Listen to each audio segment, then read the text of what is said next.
genres, whether or not it's commercial or whether or not it's hip hop, Christian hip hop, or whatever, and the different artists and things of that nature there. So, with that being said, we're talking about a gentleman that was going from one Christian artist group label to another label, and whether or not we had heard that that was true or not. So then we got into the topic of, how some of the Christian artists now are making commercialized music. So the conversation now is, what is commercialized music? How do you guys see commercialized music? What is that? I'll start. I think commercialized music is kind of music for the masses. It's normally kind of it's prototypical. Normally, it has a structure, kind of what feels good to the human ear. That's why I think a lot of commercial music somewhat sounds the same. But a lot of times, it's going to be whatever is popular at the time, and it's just going to flow.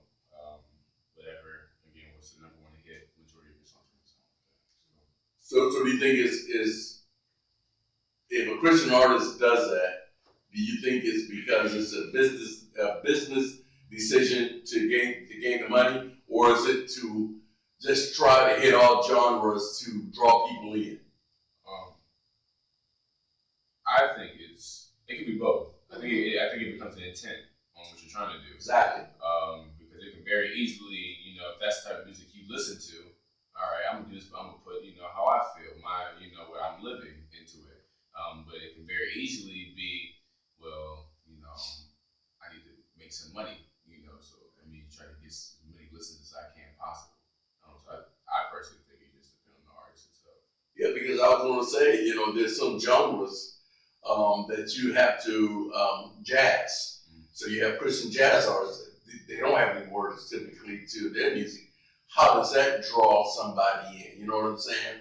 So when we talk about commercialized, what are we actually trying to say that they're doing? Is it really to make money, or is it because of what they're accustomed to listening to? If Maxwell went out and he started making gospel music, he probably hit a lot of people because the way he sings. You know what I'm saying? But again, I like what you said about the intent of the heart, because to me that makes the difference. What do you think there, J. Bone? I mean, basically, kind of like what he was talking about, like the intent of the heart. It all starts with how you feel when you are doing music. And I mean, this is just with anybody's music. Like, it all starts with your heart. Whenever somebody is writing down, whether it's a singer or a rapper, they're gonna write down how they're feeling, which is coming from their heart. You know what I mean? He said it can go both ways. And also, you also gotta really listen to the lyrics, because lyrics can also tell a lot of detail about an artist or a rapper. And I feel like artist and rapper, those are really separate two terms, because I feel like an artist, that person's going to be very creative in their art and their craft, and they're going to expand what they are saying in their music. With an artist, it's almost like they're just like they're about the business, about the money, and just doing whatever it is they got to do in the music industry. So that's how I look at it. Well, I get it that people out to make money because they gotta they gotta put food on the table, especially if they have a family. I get that. Because you can have a artist a Christian artist go to a secular, in lack of a better term, producer, and lay down some road track beats, and that right there will hit the Christian airways pretty tough, not knowing that it was really a mixture of Christian artists and secular beats. You know what I'm saying? We don't always know, but I like what you said about the lyrics, because the lyrics is going to tell the story, although, you can have anybody write down, I love God and all this other kind of stuff. So you still got to listen to the spirit of that song. Right, because he can talk about any God. Like a dude can say a creator, but like, which creator are you talking about? Exactly. You can talk about a Greek God or something. Exactly. So, Exactly. it depends. You gotta really just have that ear, knowing like where the conversation is going in the music. Exactly. Exactly. Come on, sir. I know you got something you want to throw on. I really don't. You know that? Can you believe I don't have any? Can you believe that? But about the music it's about the lyrics and stuff. I think so because you really have to listen. True. You know, and you really have to have an ear to listen and to know the lyrics and to know where they're going with this. You know, when an artist sing like I was watching, and this is crazy because I was watching Kirk Franklin. Mm-hmm. And, you know, he draws a lot of young people, mm-hmm. you know, because of in how he dances and all that. It's, to me, it's like he throws like commercial. Mm-hmm. He's borderline. Mm-hmm. He's borderline, but he would probably say, no, I'm trying to draw the young people. So then, I'm just thinking, okay, then after a concert, after you have a concert, right, is there altar call? Right. What happens? Yeah. What happens after that? You know, because you can have it could be for commercial, mm-hmm. but then what happens after the concert? Mm-hmm. When they're done playing, they're done singing, do they call an altar call after that? Mm-hmm. You know, and you can tell by that too which way they're going. If they're for the money, or if they truly for God, and this is what, because sometimes God will put you in the second, well, you in there, in the commercial part of it, to draw people. But it all depends on, okay, after everything is said and done, how are you, you know, are you ministering to them? Are you drawing them to, you know, God? Or are you drawing them to yourselves? So what is the impact of your delivery now? Right. What I'm hearing. Yeah. So let me, because you said something that was very interesting to me about, you know, he's catering towards the young people. And you guys feel that music or what? I mean, I'm going to say from being a kid growing up listening to him, yes, he did. Because what I was hearing, and like you said, he was giving praise to the Lord. And it was like, it was good music. Well, as I'm older now that I have a better understanding of what he actually is doing, it's like, okay, why was I really listening to this as a kid? Or like, why didn't nobody like tell me, like, he's a great artist, like she said, great entertainer, he does a lot. But again, it goes back to the heart. Is he really doing this for the people? Like, is he really glorifying God through the music? Like, again, it's the same thing with a pastor. Like, a pastor can give a word, but then after the service, is he still living by that word he just gave everybody? Right. Or is he not? Well, that's what we call hypocrisy. Absolutely.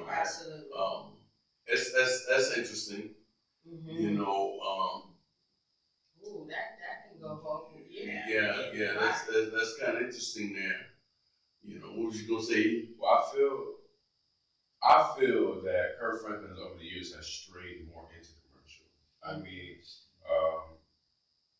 born in 2001, so I kind of glimpsed with Kirk Franklin, but being that my sister was in the 90s baby when Kirk Franklin was coming out with stuff and doing all that, you know, that's what I grew up listening to that. So if you reevaluate his music from then to looking at it now, it's different. It's very different. I don't remember the last time Kirk Franklin made a track that even mentioned God without him joining Maverick City. And I'm being completely honest. I'm not saying he hasn't, but everything that's been number one hit from Smile. He didn't say God and Smile. Now, granted, that's a feel-good song. Smile is like happy to be with Pharrell. That's the same thing. You know what I mean? Yeah. So I think it's really just been a change of pace. I mean, even looking at like the BET Awards, Kirk Franklin was on there with Maverick City. Right. So they did a performance. And the performance, what irks me, which always irks me, is when you see a gospel performance, they have 50, 60 people on stage, and they all acting like they singing, giving a choir feel. Like, that is not choirs is so outdated, you know, and it's commercial music. And that's commercial music. Commercial music pushes the choir phase. Rappers that come out with 150 choir. Like I've never been to a church where there's a choir. I've been to church for 21 years. I have never seen a choir. Like that's just. I mean, I'm not saying it's not a thing, but it's a dying sound. And I'm not trying to knock it. You know, somebody this age group. Yeah. Again, my age group is kind of like they're doing it for the theatrics. So when you watching BET Awards, you see Maverick City, you see Kirk Franklin. I'm listening to the vocals, I'm like, well, you know, Maverick City's doing their thing. But then when the camera pans to the audience, people falling out, acting like, and then they get up laughing. Yeah. And they making them laugh. It's a joke. So now I'm mad. You know, I'm low key. I'm a little bit mad. This is what happened? Yes. 2020 BET. I watched it rerun last night with my mom. Oh my God! They were kind of making it was a mockery. And it wasn't whether they knew what they were doing or not. They were portraying what it would look like if the spirit fell on somebody and somebody had a breakthrough. And you know, that's kind of Kirk Franklin's thing. He's not saying that they make a mockery, but Kirk Franklin's music allows them to do so because that music isn't compelling anymore. You know, I feel like when you really bring a spirit-led song, they're not making that joke. You're going to get zagged out. That's the worship part. Right, that's where the worship comes in at. Yes. Right, because music like that will take you into worship. Exactly, You know, but music like Kirk Franklin's make you want to get up and start dancing. Praise. It's praise. Right. It's praise. That's why it goes back to what I was talking about. You got praise and you got worship. Worship is the VIP section of the whole. It's a different level. Right. Yes. You. Not everybody can do it. Everybody can't do it because if you don't have that spirit, it's going to be bad. Yeah. Well, and you're absolutely right because you must be able to worship the spirit and truth. Right. But I think to some of their defense, in which I would have to and just say this, they have constraints. Hold up one moment. Who has constraints? Well, when you go on to somebody else's platform, right, they'll tell you got 7 minutes, and you must tell me the song you gonna sing. Nope, can't sing that song. You can't sing that. Okay, this one you can sing. And then afterwards, when that teleprompter say get off the stage, that means get off the stage. So I can't do an altar call. I can't really do what I normally do if I was in a non-constraint situation. I gotta abide by these rules. So now my question is, why take that game? Right. If I can't do what the Spirit is saying to do, and you want to put it in, I get it because I can hear people gonna say, well, you get the opportunity to share the gospel. Really, is that what I really did, or did I really just market something? And it wasn't really God. It wasn't glorifying God. It was asking me to say how good BET was or whatever platform that was. Right. Because truly, I believe that if Maverick City had done Maverick City, and it would have been different. With no constraints. Oh, yes, we're not singing this song. We got to go straight kingdom and say, all you do is need to repent for whatever issues. You know what I'm saying? Right. Tell me this then. Why did Maverick City sway like that? See, and that's what I'm saying. I think, unfortunately, we hear countless stories of, younger groups or, younger musicians trying to get that break. Wow. So when you get somebody like a Kirk Franklin knocking at your door, and you're trying to make it big, especially in the gospel realm, Kirk Franklin got the keys. He has it. Yeah, I know. He does. So, I mean, and I'm not saying you can make it without it. You know what I'm saying? Because God's going to give you opportunities if that's what it is. Right. But I think a lot of times we get swayed by that as artists or whatever it is. You get swayed by opportunity. Well, I know if I go with them, it's going to make it work. Right. So and I won't speak on what Maverick City's doing. I don't know what their hearts are, and I don't know what's going on behind closed doors. So, but I do know, when I watched that BET, I hope that wasn't the case. I know how many people Maverick City is reaching. Not just my demographic, but my mom and dad listen to Maverick City. I can't tell the last time my mom and dad listened to a gospel from this generation. Right. Just because a lot of times it is commercial. Right. Right. And you spoke all of that, man, because it is those constraints, but the question becomes now, Why did I take it? What was the motive of my heart? You know, and I hear you that sometimes artists are looking for a break. I don't know if that's what Maverick City is doing. Right. I think maybe Kirk may have been the initiator to say, you know, we are going to do this kind of thing here. Right. This music thing, man, is so interesting to me because if you're not really relying on God to bring you out, you know, through and you know your provision and all that kind of stuff, you won't compromise. Right. There's one artist I know that's been the same the whole time, and y'all know who it is, KB. And KB was on one of those shows, but he came out and he did his thing. You know what I'm saying? Now I don't see him even at his concerts doing an altar call or anything of that nature, but he remains the same. His lyrics, his song, his message is always the same. His content never changed. He didn't let the music industry change who he is. Exactly. Like God told him, I made you for who you are before you were born. Exactly. So it's like KB like coming in 116, like yeah, everybody was doing their thing at that time, but every time you heard KB album come out, this dude, his lyrics was never different. He was always on the same scheme since he came in 116. Now, cause like how in the meeting on Lecrae, like now just you know, like I said, we just name dropping and everything. I mean, for real, like unfortunately, you will get candy. For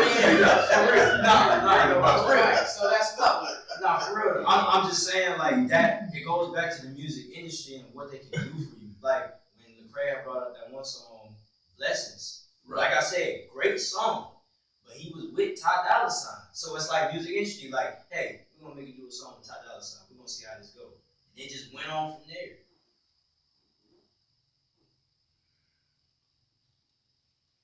Is he outside? No, who just called me?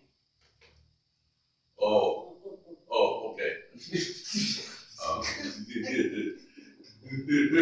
Like you were saying though, Javon, I think what's interesting is if you look at the 116 label, and this just came to me. If you look at the way Lecrae rise and fall, he's coming back a little bit. You look at you look at Andy Minio's rise and fall, they fell off. And they kind of fall off during that commercial music stage. The only artist that hasn't rise and fall yet is KB. And that's because KB has stayed consistent. Tell me this, and y'all gonna look at me like I'm crazy, but I never heard of KB. And I honestly think it's because he stays so consistent. I think when Lecrae and those guys started going a little bit more commercial, everybody, he became all close to a household thing, whether you listen to Christian rap or gospel music or not. And I think KB has a stronger following than Lecrae. And I mean, when we say like his real fans are way stronger than Lecrae's, is because he stayed so consistent. And I'm not saying his sound is the same, but that message is the same. So to me, he's gonna sound the same. Right. Oh, okay. I think again, like we talked about with the way that feel good music, what used to be meaningful messages, became to feel good music. That's what Lecrae and them were doing, and that's why he got a lot more radio play. That's why you started seeing him on shows and a lot more stuff. KB's gonna do what KB does. Right. Now, when 116 came out, and it was a hot thing rolling, they were just doing their thing. I mean, and it was such an attraction to young people, and not because of the sound of the beats, but it was relatable. You know what I'm saying? I mean, that Rebel album, you know, and he's talking about what he's doing and all this kind of stuff. It seems like, and not just gospel artists or anything like that, but even preachers, pastors or whoever, they come out, they start off hard, boom, and everybody is on the charisma magazines and all this other kind of stuff. Then all of a sudden, you know, I'm growing, so now I'm gonna switch up. I gotta make a business decision because if I continue down this path, I'm gonna lose some folks. You know, a question I have for you, Cheryl, when we deal with the platform, if you was invited down to the White House to deliver a prayer, would you pray like you would if you was in your service, or would you have to modify it to appease everybody? No, I would pray it like Mm-hmm. So do you think that she would get that opportunity, and if she said, "Listen, I'm just gonna just flow with the Spirit," do you think they're gonna let her do it? Unfortunately, probably not. Probably not. And that's what happened at when I worked at a different place. They asked me to do the prayer for it. It was all different religions, but it was at a workplace, a Christmas party, and they asked me a luncheon, and they asked me to do the prayer. I did the prayer like I would do in church because I feel as though I'm not going to change for anyone. Right. You know what I mean? This is what God, if God told me to do it this way, I got to stick what God is telling me to do and how to do it. I can't sway to man. Exactly. Man, what the Bible tell you, man will lie to you every time. Absolutely. But God will tell you the truth every time. And see, I think that is where I was saying about offensive, because if she goes in and she does what she typically would do, it's going to offend a good 80% of the people. So that's why they have to tone that music down, because I'm trying to get the population. It's not even about the will and the glorifying God anymore. It's about the population. So it becomes, to me, a business decision of why I did what I did. Now, I know people are going to probably say, you know what, it was an opportunity. I'm thinking, yeah, but you got to be careful, because now you compromise. Right. You get so used to this compromise that it becomes part of who you are. Right. You know, and we know either preachers or singers and all that we can name off the top that we said, man, they compromised. They made a business decision, you know, all this kind of stuff. And they started out on fire. But they got a taste of that mammon. And now you can't serve God in the same breath. I kind of want to switch it real fast. Yeah. Same thing, just a different look at it. I just think it's funny, and I think it's kind of contradicting the way that I would say believers will listen to, again, your favorite gospel artist who might have a feel-good song that's not a Christian song or a gospel song per se, and will be blaring it. But the moment that Kanye West dropped his gospel albums, I'm not listening to that. He's not a Christian. You know, you start questioning him. Yeah. But some of his music, those albums talk more about God than what your favorite gospel artist was doing. Come on. So I just questioned it, because I got a lot of flack out of my friends, especially my believer friends, because I would listen to the Kanye album. If it's a Sunday morning, I'm getting ready to go to church. I personally had no problem putting on that Kanye gospel album, because again, I not only listen to the lyrics, I will always listen to the lyrics. I've watched the man's live performances. I'm not just talking regular Sunday services. I watched the ones where he was in the church doing performance, and you saw how he was actually in worship. There was worship going on in some of his services. But again, I got heat for just being a listener. So I just think it's interesting how, you know, just because of this public name, he can't make a gospel album. So that's just kind of the opposite of it. You know, I hear you in that, man. There are some gospel artists that I thought was hitting the mark, but didn't make mainstream because people looked at them from they wasn't listening to their heart. They were listening to their background. You know, and we because if that's the case, then why are we followers of Jesus? You know what I'm saying? Because if you're looking at Jesus, Jesus did say, although he had no sin, he didn't look like no king. Why am I following this dude? You see what I'm saying? But it's only until you can get to the spiritual nature of it, you can really say, that is the dude that we need to be following. You know, I listened to, you guys may be too young, but sure, you may remember this. When Dietrich Haddon came out, and he had this song that we worship you in spirit and we worship you in truth. That song there, and I was probably around, I don't know how old I was, but I was young in the faith. But that song there turned the whole worship team choir situation. They're just kind of like, I think that's when we transitioned a lot from having choirs to having a worship team. Because everybody wanted to duplicate. You ever played with the song? The Dietrich Haddon song, Worship You, Israel, Worship You? Dietrich is still like 90s, early 2000s. Dietrich still ain't really our generation. Okay. But I know Dietrich Haddon, but to just name drop a song title like that, You said a song, oh, wow. My bad. You remember the song, wasn't it, Dietrich Haddon? We Gen Z's. My bad. I apologize for that. Yeah. I'm the only one in the room that know about this song. Yeah. You know about it, don't you? Oh, man. You said no? No. But I understand what you mean. I got what I'm saying. Concept. Yeah. But that song there hit the airways and changed a lot of how, because you had mentioned about you guys ain't with the choirs and all that. You know, I came in saying, listen, I don't know why we doing this choir thing. You know what I'm saying?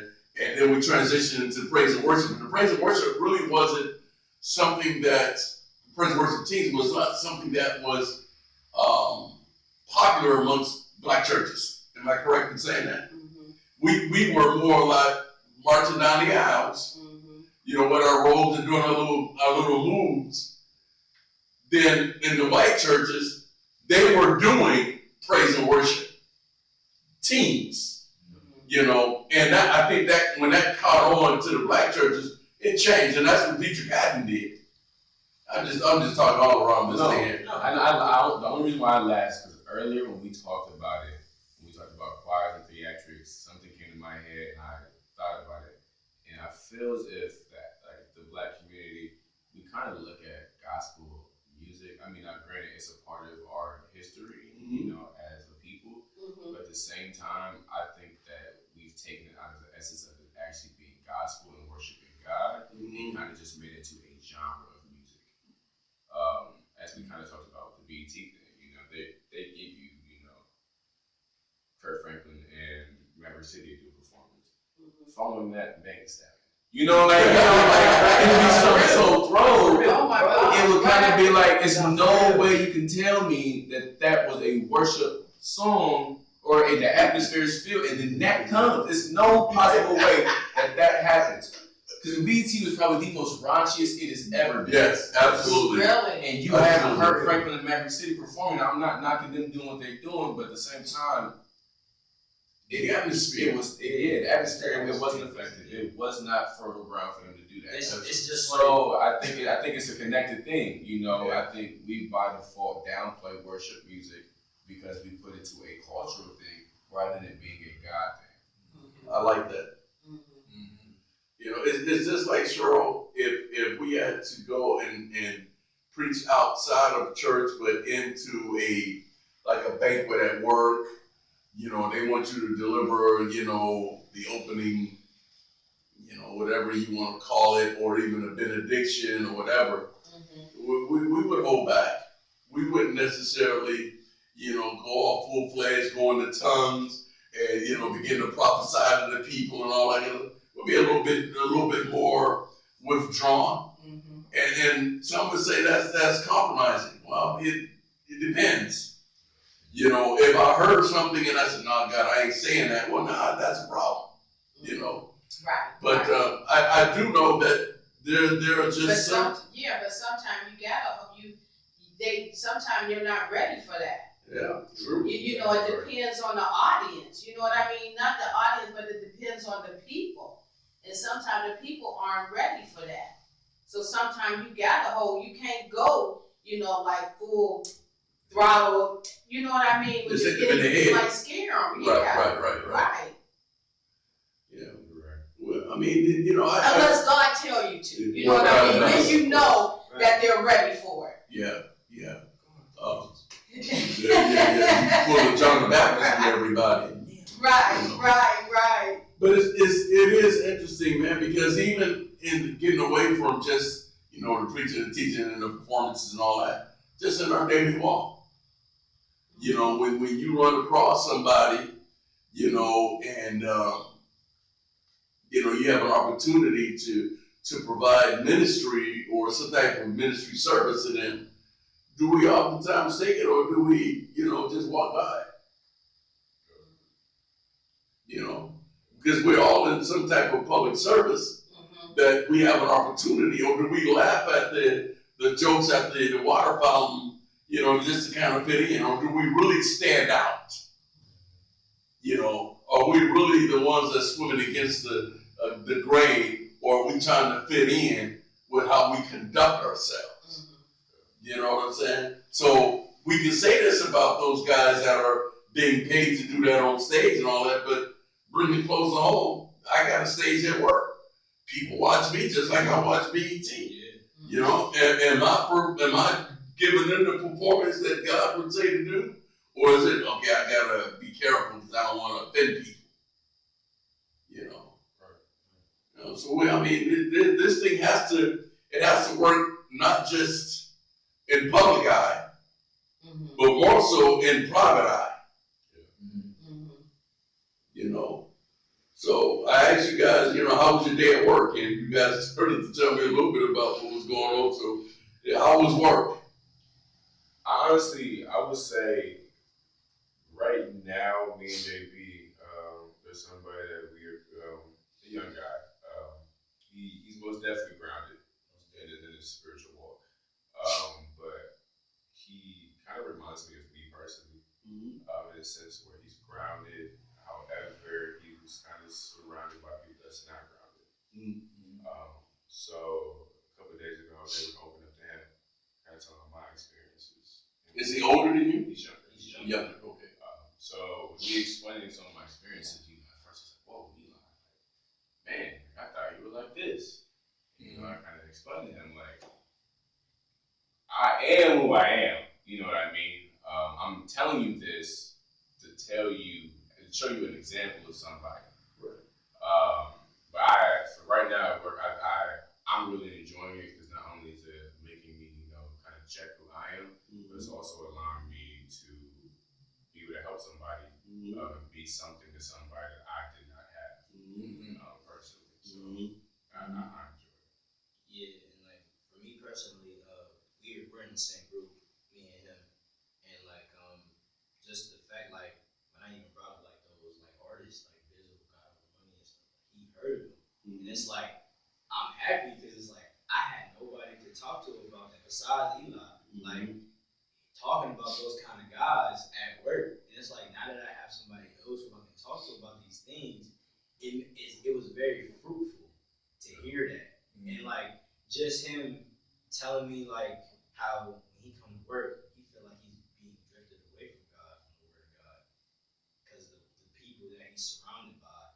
And I told him I was like, well, I'm not gonna lie to you, I feel the same way when I come to work sometimes. But like now that Eli has been working here, it's been better because we hold each other accountable with those things, and it's like we're doing the same thing with him because like you said, he's younger, but like I've also told him like some of my experiences, and he was like, "Yo, JB, like, I ain't know that, like, bro, like that's just how it is. I mean, that's just what happens. Like when you are born again, it gets even harder when you have to keep that consistency when you are born again, and that's what like we're encouraging him to do those things so that when he does come to work, even though he like in the scriptures, I told him endure suffering.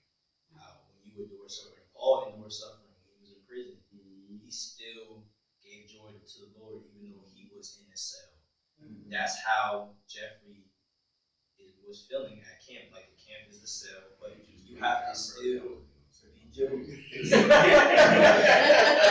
in the public eye. You don't say that. But that's just basically like what I was telling him. Like I was just giving him some wisdom, and like he took it. So yeah, he's a very cool dude overall, for sure. I find that it's very difficult, especially my generation. I mean, my dad's been telling me this since a kid. It's every generation is gonna have it harder and harder because it's getting closer to the end times. I just find that it was very difficult for me, especially in high school, especially right now. I look back at it because I was in a different space. There was no believers that were, in my friend group or even in my high school. I went to a small high school, so it wasn't, bunch to pick from as a friend. Mm-hmm.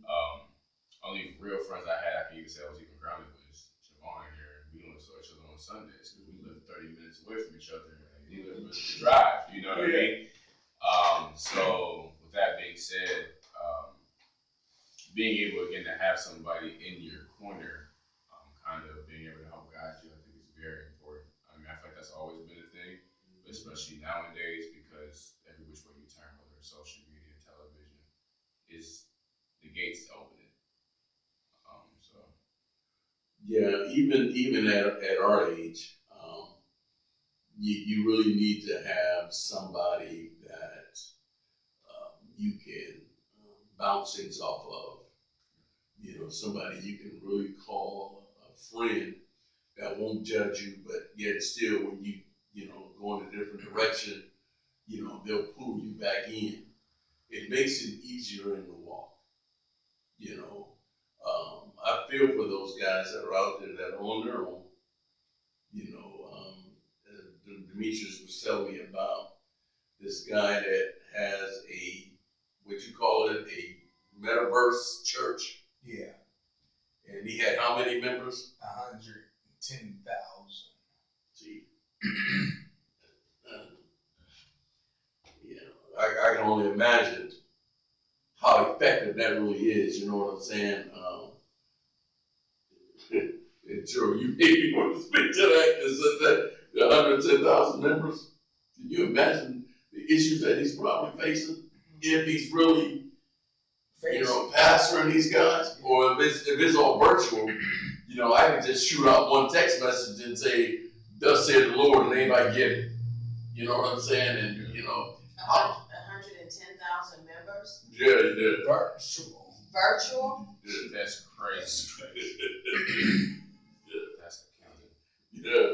Yeah. It's a kingdom. He got county. Yeah. He got his own little kingdom. That's what that's about. And where does accountability come in? it's a whole lot of problems I see. You know, it's a whole lot.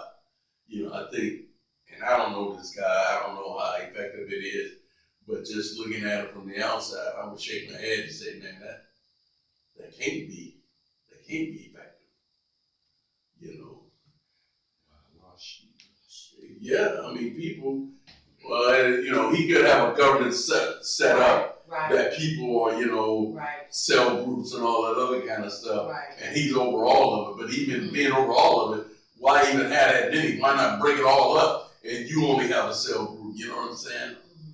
Yeah, I don't know. And it might be just what you said. It might be so many people to lead. You know, he has leadership there that's under him. It might be so many people to each, but that's even a lot. You know what I mean? That's even a lot. Yeah. So he has to have so many leaders. That's, you know, because somebody's gonna get lost. Yeah. Somebody's gonna get lost in the shuffle. You know. Yeah. He must have a serious organizational anointing to be able to handle it kind of thing. You know. Right. You know. Absolutely. Yeah. So let me ask you guys off topic here for a second. Then let me ask you guys about what are you guys' insight, or what do you see going on now with like local church? You know, because there's a lot of people now. We don't have a lot of young people coming to church. Right. You know, unless there's business decisions being made. You know, forgive me for saying that. I don't know that. But what do you see from your age group of why they come and why they don't come? What are we missing? I think sometimes I think they're just it's out of fear and really just not they don't want to be different because just for example going to school every day you see the same people. Mm-hmm. And you hang around with them all the time. And then you go to Sunday, you hang with a different group of people. You like both groups, but then it's like you want to stay with one. You don't know which one to pick. Mm-hmm. So it's like you want to go with this group, but then if you go with this group's gonna hate you, and you don't want that. So it's all about being different, separating yourself from this which is the church. Mm-hmm. So I think sometimes it just comes down to just being different. And then social media also plays a big part of that as well, because a lot of things that are posted, and like some people sometimes put up false things about churches, like how they play you, say like if you do go, if they like you tell them like what you've been through, they're like, you're gonna go to hell, you all this little stuff. So then that also in their head they're like, dang, like they playing me, so it's like I don't even want to come no more if that's what they're gonna be. Rather than the church should be encouraging them and like, let me just pray with you with this and walk with you through this catastrophe that you're going through. I think our generation, two things. I think, like you said at the end, we have a lot of people that follow trends. My TikTok is mixed with music, basketball, religious, spiritual stuff. A lot of things I come across my TikTok for some reason. I just like to hear when people are either dogmatic or they're spilling some false like doctrines or whatever it is. I like to decipher. I like to let's break this down because what you're saying is a lie. Let me see what the comments is talking about. I want to see what the general population. I see a lot of times people are like, yeah, like I heard that's true with this and the other, and it's like you're not experiencing it for yourself. I think that's why our generation lacks. Whether that's music, whether it's whatever, somebody said it, everybody said they like it or they agree. I'm gonna agree just because it just seems right. So again, I think it's going against the common norm, and I also think it's a fear of giving up flesh. Those pleasurable desires. I have a friend that I've been cool for a long time who's he knows there's more. He knows there's more to life. But he tells me and my other friend, basically, I don't want to give up what I got, or I don't want to really change what I'm doing. And I think that that's a big thing as well. Especially, we all know you can't follow Christ without giving up those worldly pleasures. Right. I think a lot of times they aren't willing to give it up. I feel like we're in a mind state to where like I'm going to do me, and I think that's where it is. I know. I had asked my daughter too. Because I was saying, well, what is it? Why come, the people aren't coming? Why come the young people aren't coming? They'll come. We'll pray for them. But my daughter's 32, and so this was she was talking about her age group, and she was saying. She said, and I was asking about another, ministry, and she was like, Mom, they like the hype. It's not accountable. She said, my age group, they just like the hype of it. And she was saying, don't change what you're doing. Don't change. Be consistent in what you're doing. She said, because eventually they're going to come because they're going to realize that they're missing something. Once they leave, it's like, well, I'm still feeling the same way that I felt before. It's still here. Nothing where that would make you, I know there's hope. You know what I mean? How you can I know there's hope. I know I can make it. And so she was saying that it was just the hype. And someone else that I talked to said, yeah. It's the hype. That's all it is. She said, and you better believe that they're leaving the same way that they came. But they're not getting that substance that they can hold on to, because that's what they want. Like you guys said, that's what they want. They don't want to leave that other behind. They want the feel good, but that's all they want is the feel good in the hype. But they don't want to leave that other.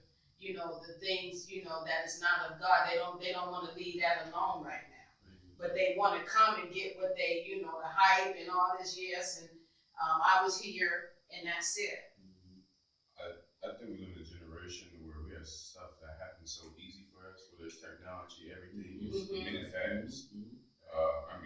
They've been saying that in church for years, that it's not going to come that quick. But when everything else seems like it's getting quicker with technology, this, that, the other. Right. I can find a post and be like, God, help me to forgive. Read that post and I read it. No, that's good. Right. But I'm still not going to forgive JB. Already, it made me feel good. Right. But 2 hours later, when me and JB had our thing, I forgot about the post. Right. You know, so I think it's an ordeal to where it feels good, like you said, it feels good for that moment, but when it comes to actually putting in the steps of actually making the strides, we get tired. It's a month. You know, oops, I messed up. Yeah, I'll try again. You know, and it just keeps happening. You know, it's not a real, you're not locked in. Right. So I guess, you know, the elephant on the table for me then is that you should have forgiven him for drinking your Sprite. That's not. Oh, We let it go. let it go. He said, forgive. I forgave you, right? Yeah, you talking about let it go. He said, forgive. I mean, you ain't forget it yet, bro. Good. All right. See, I made peace with it. You made peace with it? I don't know that deep. Okay, hold up. You made peace with it because what you drank? Yeah. Nah, 'cause I knew it was the wrong thing to do. But you drank it. You made peace with it because you drank it. It was easy for you to make peace. It was because you drank it. Exactly. Really? Because you know, this time of year. But he like, hold up one moment. You drank my Sprite. That was the funniest situation I've ever experienced in my life. These dudes here, boy, I love them. Love them. It just still baffles me. I'm sorry. Like, no matter how long it goes, just to kind of give the story just like quick, easy. We went to a Lil Craig concert in Pittsburgh. It was a long concert. It was a great concert. Yeah. So as we're leaving, me and Joe, we had to be like 12, something like that. Yeah, 11, 12, So and we then rode with Brother Reggie, and Brother Reggie stops at McDonald's. It's like 2 a.m. and me and Javon get our order. So I told him to hold our drinks as I'm splitting the bags up. So he can get his bag and get my bag. He in the back seat, right? Yeah. We still are like just getting out of Pittsburgh, so it's a nice little ways of the trip left. And I'm like, hey, like Javon, here's your bag. Give him the bag, and I'm like, can I get my drink? I get my drink, and that's like a quarter left of the drink. A quarter? Yeah, so it's literally like Oh maybe like 3 swigs. And I asked him, like, Javon, what happened to my drink? He was like, I don't know. So then I asked him again, like, Javon, what happened to my drink? I was like, yeah, he told me that McDonald's filled it like that. And Did you repent? almost that. what happened? The only thing that just had me upset was that, like, it took, like, I had to really think, I'm like, bro, what I did was really, because he was mad at me for a while. Like, that dude, like, when we came to church Sunday, I'm like, what's up, bro? He's like, you like drinking people's Sprite. He was so mad. Like, I think he was mad at me for like a month. Oh, and I'm like, I finally came, I'm like, bro, I'm sorry, bro. Like, you apologize. I was like, bro, that I made peace with it. I repented. Can you forgive me? And to this day, he said, I'll let it go. I said, forgive, not just go. Let it go. You looked me in my face and told me they filled it like that. Like, that was probably the most cold lie that it, like, I'm not believing that. Like, and then you said, and I quote, McDonald's has done that to me. Like, no, they have never. Like, no, he lied to cover up a lie. Yeah, like, they have machines that automatically fill it up. It's no way they're giving me a Sprite like that. And since then, Operator, every time he see me and him, he be like, hey man, he drink your stuff. Bring it up, and he know he gonna like it. He gonna like, bro. You know what you should have did? You should have went and bought him a Sprite. I should. It's not too late. Right? It's not too late. Listen, but you don't gotta do it, man. Nah, he won't do it. I'm really good. Nah, I think it just really throw me how you. No, this look like today for example. Today for He tried to play you like, he's not gonna get that. Yeah, but for today, for example, we were finished with our workout, and we was going to Chipotle, so our drinks was like this, and then he was like, "Wait." Oh, I I did have a was like, "Nah, I come right here." But I mean, if you did, I really can't get mad at you because I did it too. I had a flashback right there. And he was like, "Wait." I looked at my cup and I'm like, it went from here to here. And I'm like, wait a minute. I had a flashback. I'm like, oh no, that's mine. That's too funny. Oh my gosh. That story will forever be That's probably my first real forgive. That I can really think of, just because that was. Because I've never done him dirty. That was the only time I really done. Now, I've had real situations where, like, obviously now I've had to forgive and forget, but to me that was so catastrophic in our friendship because I'm like, he looked me in my face and told me that, you know. So I mean, I think that's been a lesson, you know what I mean? I mean, it's a funny joke, but every time we tell that joke and we laugh, it kind of is like a constant reminder. It's like you can't hold on to stuff, either something like that. Right. I've had situations now where I feel a certain way. I've kind of forgive and forget. Right. But can you forget? Can you forget? I think you can forget, as in the fact that I'm gonna forget the emotions I had behind it and not let that hold on to me, you know. Right. But to say now, to be naive and say you really forgot, no, because now we all have our defenses up. Right. So I mean, I but that don't. I understand what you're saying because that don't bother you anymore. Right. Yeah. That don't bother you anymore. So yeah, I mean, I've had. But you still go and when he gets you a drink, you still look and see if he. I mean, it's no key unconscious. No key. You separated. He's like, I'm gonna put my thing right here. He be like, you better not drink it. He be some jokes low key. I'm like, bro, all I can do is laugh because that story is funny, bro. I have had some friendships recently, like where we've had some real arguments, you know, to where I have to go talk to my parents about that. And if you guys know me, I don't talk about any of my problems, you know. So unfortunately, as bad as that is, I'm just being transparent. I just don't really talk about it. So when I really come to my parents know it's an issue that I'm dealing with.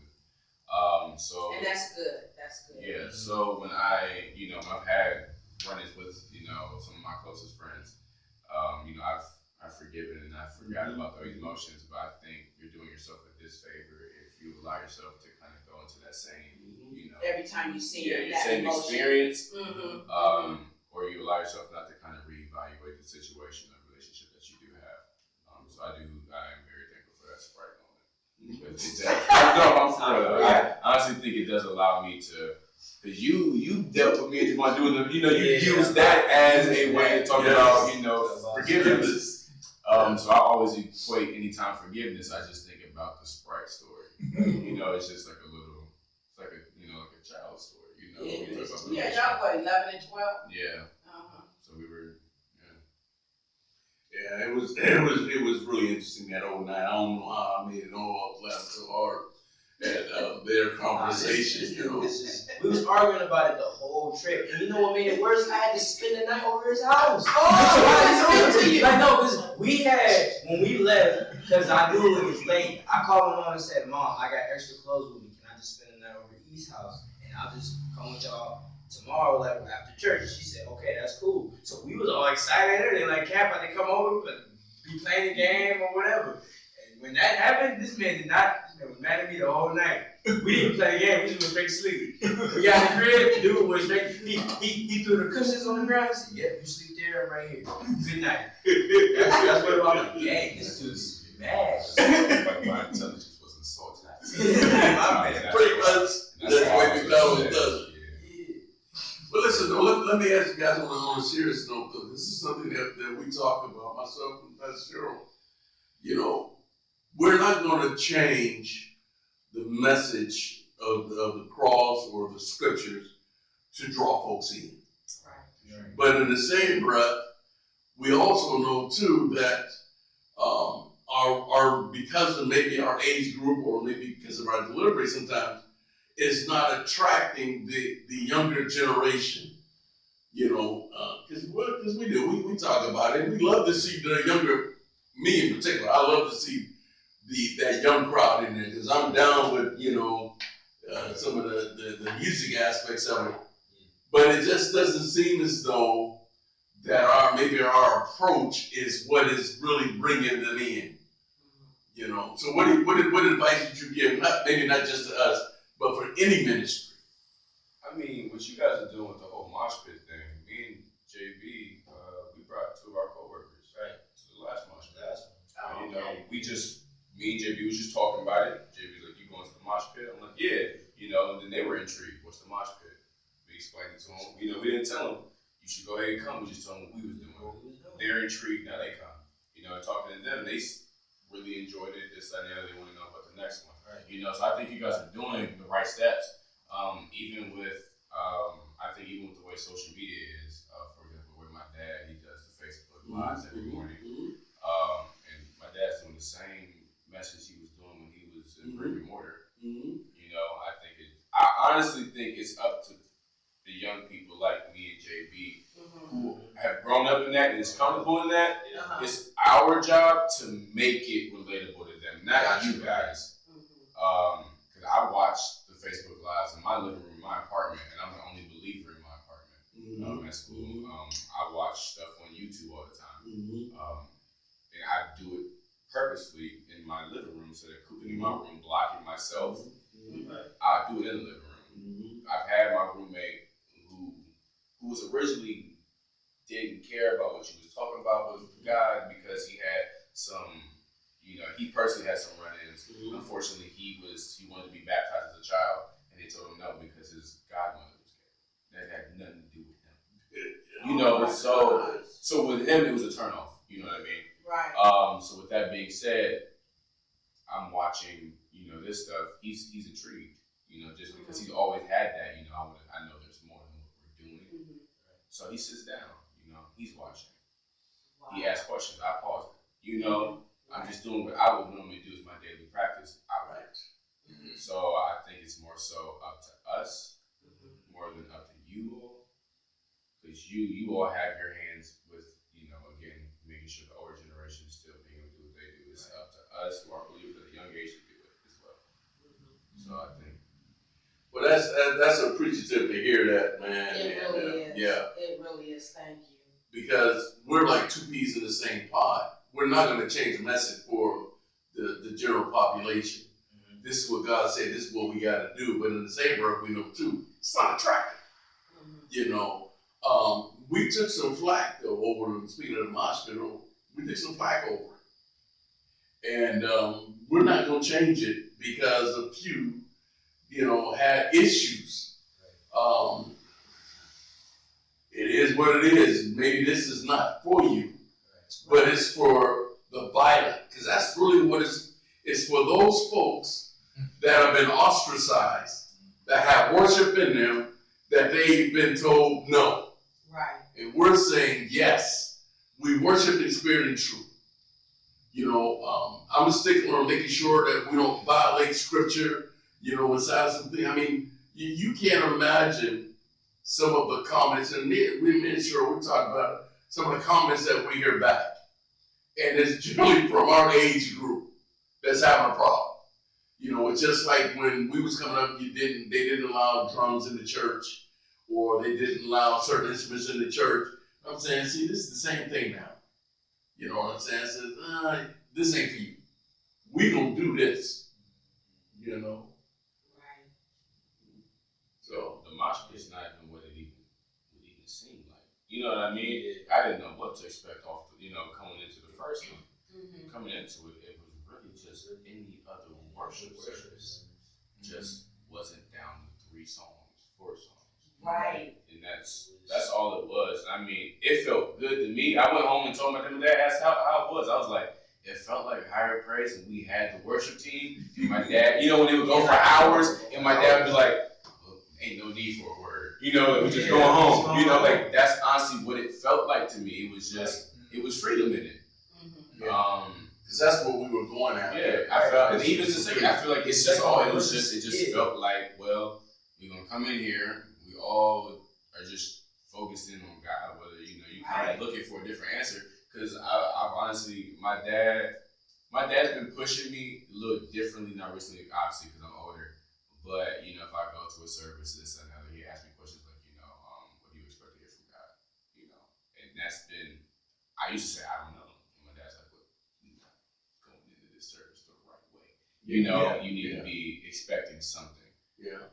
So I practice that, especially in the second mosh pit. I've been trying to be more intentional with that. And after me and Javon worked out, I was expressing to Javon some issues I was going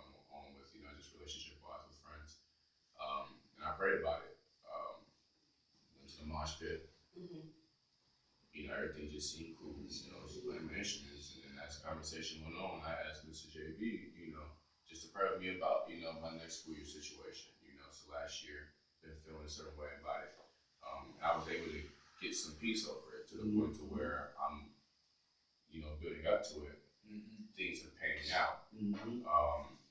So I think it's, again, just the intentions are going into it. And I think that's what's making it so easy is that anybody, like you guys said the last message, kind of drop that baggage you have.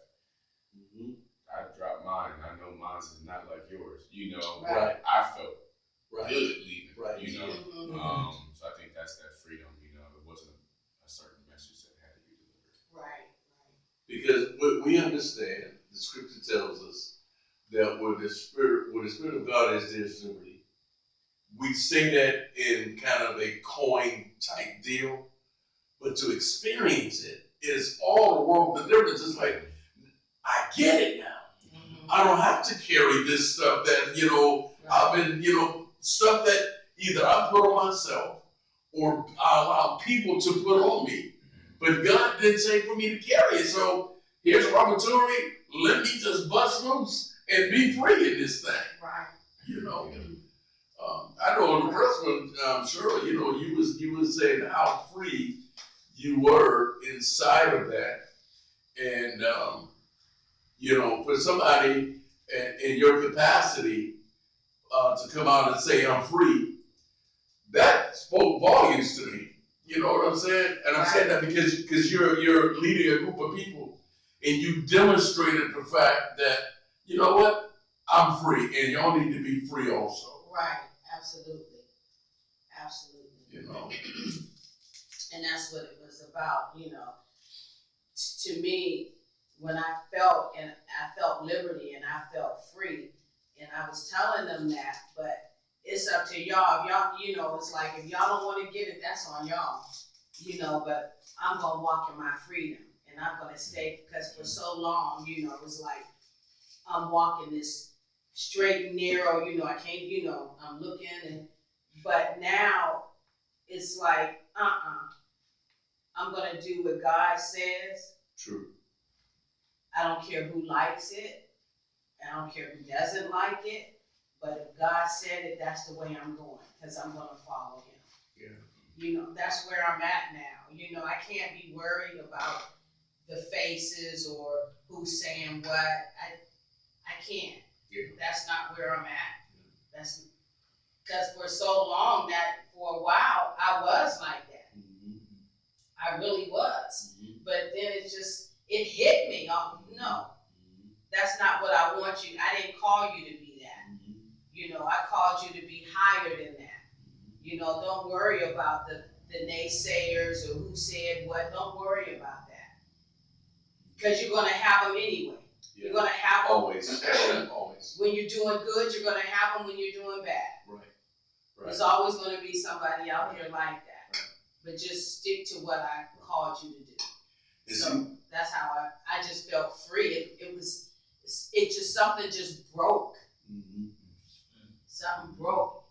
And what I can appreciate about it is that the younger generation shouldn't have to go through all of this that we went through to get to where we at. Right. We need to provide for them a platform of demonstrating that they can build on this freedom.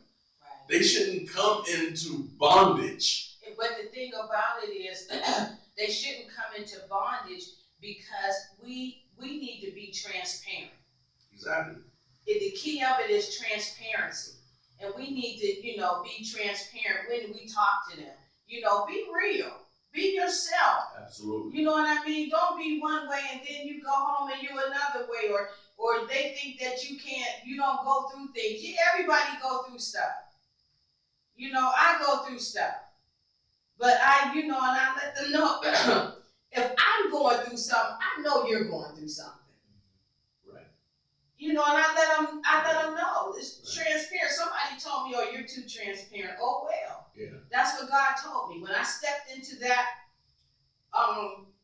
as pastor, he said, what I want you to do is be transparent with the people. You know, because that'll make them think, oh, they don't never go through anything, so they just, what am I doing wrong? And you may not be doing anything wrong.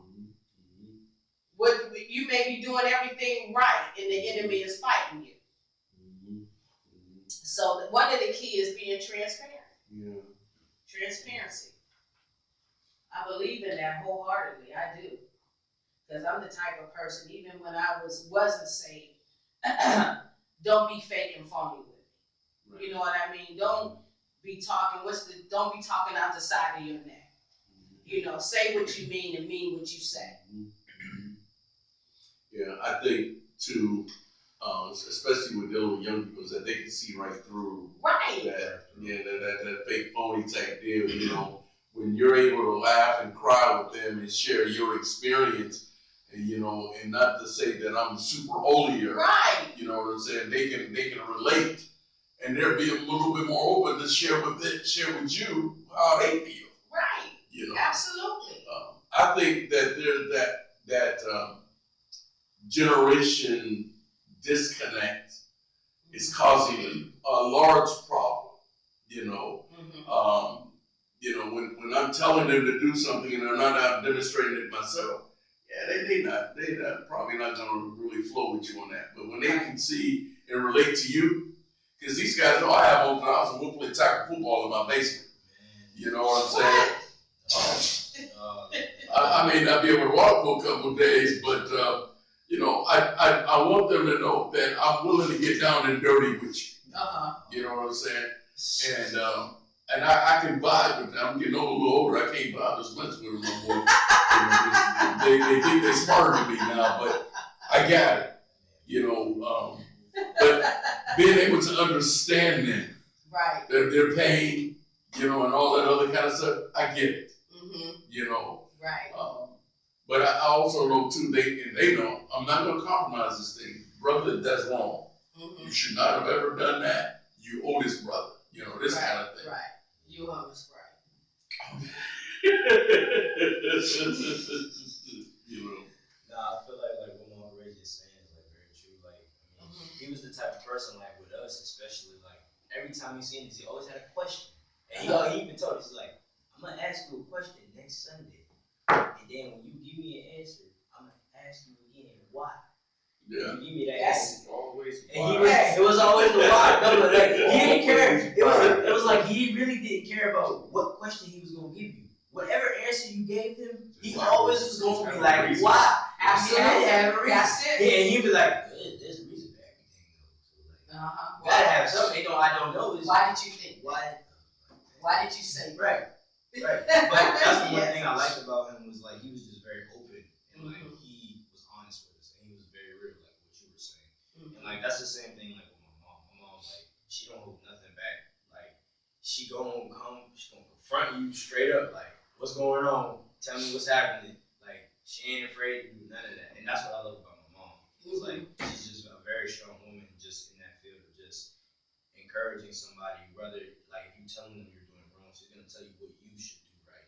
You know, and that's the same thing with Uncle Richard. Like you're telling us like the things that we do wrong, and that if we do this right, it will be a very much better path for you walking in this. So.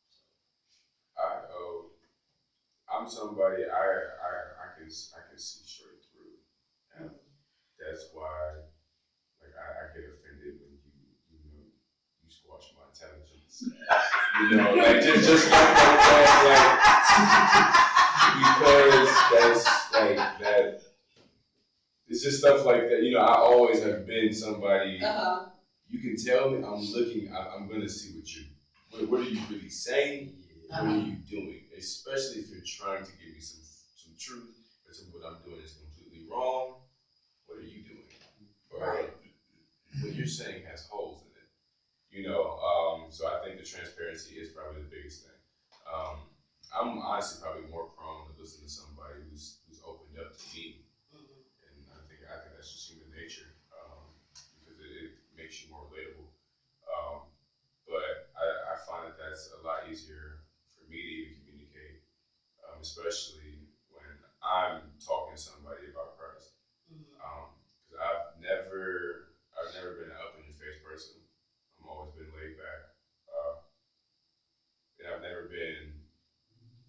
never been somebody to try to force something on you because I don't like being forced. That doesn't. Right. Absolutely. I'm turned off by being forced. Right.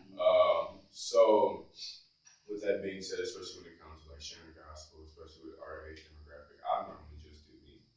And that normally leads to you being more inquisitive. You ask me questions, I tell you. Now you want to know more. Now I get my opportunity. So I believe that transparency is probably the easiest, best way. It shows no stumbling blocks, especially for myself, because I didn't show you what I do, how I'm living, what I'm working on, especially what I'm working on. I'm very quick. If somebody starts asking me questions, and they're like, well, you said this, but it's not matching up. I'm gonna let you know I'm still working. So I'm not telling you that I'm letting you know that I'm not a hypocrite. Right. But at the end of the day, I'm still trying to walk this out. What I'm telling you is a lot of times I'm trying to save face so you don't end up where I'm at.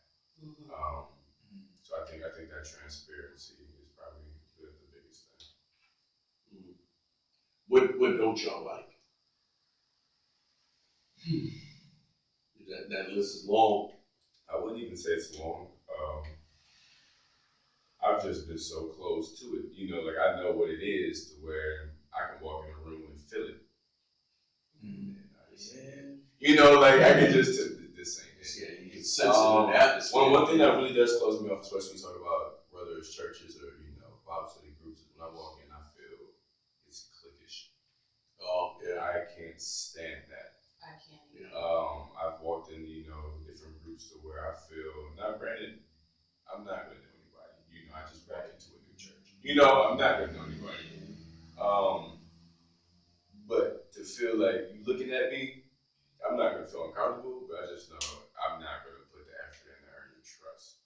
And I also am somebody who hates it when everybody's giddy in my face.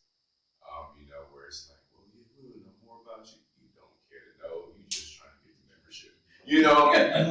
So I don't know. I really just let me come in, speak to me. But I'm here for a reason, so allow me to do so. Let me be me. Exactly. I think when it's an authentic atmosphere, that's where I feel comfortable. You do what you do every Sunday. Or Sundays, Monday, Wednesday, whatever your livelihood is, do not let me disrupt it or change it for me. Because I'm coming here to see what you do. Right. So that's the biggest thing. That's honestly the number one thing for me is just be you. And not be able to navigate it. What do you say, Jerome?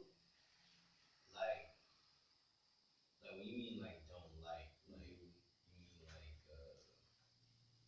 It could be anything. Like the music. Like the dress code.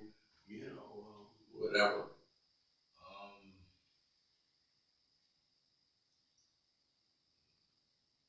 And it doesn't necessarily have to be something local. It could be something that you've seen, on TV, experience, or whatever.